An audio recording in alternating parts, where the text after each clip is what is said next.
Halo teman-teman, kali ini kita mereview laboratorium untuk urinalisis secara sederhana. Jadi pertama untuk urinalisis itu yang paling penting adalah adanya centrifuge, kemudian adanya mikroskop. Lalu dua ini yang paling komponen utama, mungkin ditambah dengan yang lain-lain seperti adanya sarung tangan, spill kit, kemudian sarung tangan karet kan, gloves untuk bekerja.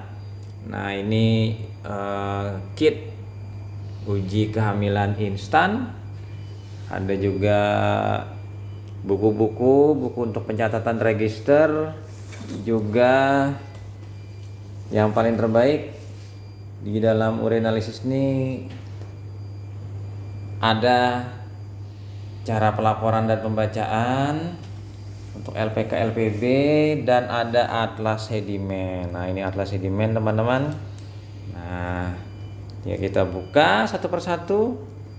Ini penting teman-teman harus punya atlas sedimen untuk laboratorium urinalisis.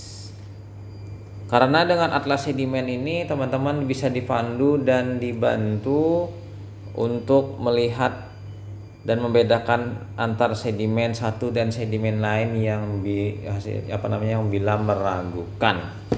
Atlas sedimen teman-teman. Kemudian lagi selain itu salah satunya karena ini ada bergabung dengan feses, juga ada belangko urinalisis feses. Kemudian ini belangko urinalisisnya. Jadi belangko urinalisis ini ada parameternya, hasilnya, dan nilai rujukannya supaya yang membaca bisa membandingkan antara hasil dan nilai rujukan.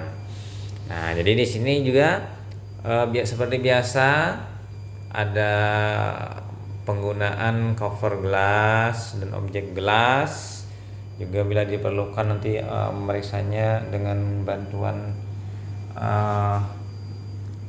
pipet. Misalnya kalau ada penghitungan, ada BACL2 untuk membedakan urin atau bukan. Nah ini multisticknya. Lalu yang selain itu teman-teman ada uji monotest device. Test device ini adalah uji kaset rapid MOF. MOF ini berarti morfin untuk uji narkoba. Jadi bagusnya memang ada yang sudah dipaketkan, ya kan? Nah ini morf, kemudian BZO, benzodiazepin, morfin, amfetamin, THC, tetrohidroksicannabinol. Jadi yang ini dipaketkan seperti ini, jadi empat langsung parameternya. Nah ini tabung reaksi yang digunakan untuk memeriksa urinalisis, ya kan, multistick. Nah ini pipet tetes bila diperlukan untuk mengambil pewarna stain Hammermalbin. Lalu ini contoh urinnya ini belum terlalu ya. Ini urinalisis, urinnya tabung, kemudian tisu. Dan ini ada juga dilengkapi dengan wastafel teman-teman, wastafel dengan simbol-simbolnya. Cara mencuci tangan, ini atlas sedimen yang di display sebagai pembanding juga kalau mau melihat langsung tanpa melihat atlas. Ada bak sampah. Nah juga dilengkapi misalnya ada kulkas. Nah sementara ini masih belum menunggu proses betonisasi untuk menaruh alat urinalisis analyzer sedimen urin 1000. Jadi belum, sementara seperti ini ruang konstruksinya. Kemudian teman-teman juga harus dilengkapi dengan adanya blower exhaust fan dan lampu untuk penerangan, serta digunakan untuk menyedot bau urin yang dalam ruangan ini. Tapi untuk bagusnya sebenarnya menggunakan penyedot atau blower yang lebih besar lagi. Oh, ini sudah lumayan lah. Nah, kemudian itu saja. Kemudian ada rak-raknya teman-teman, raknya.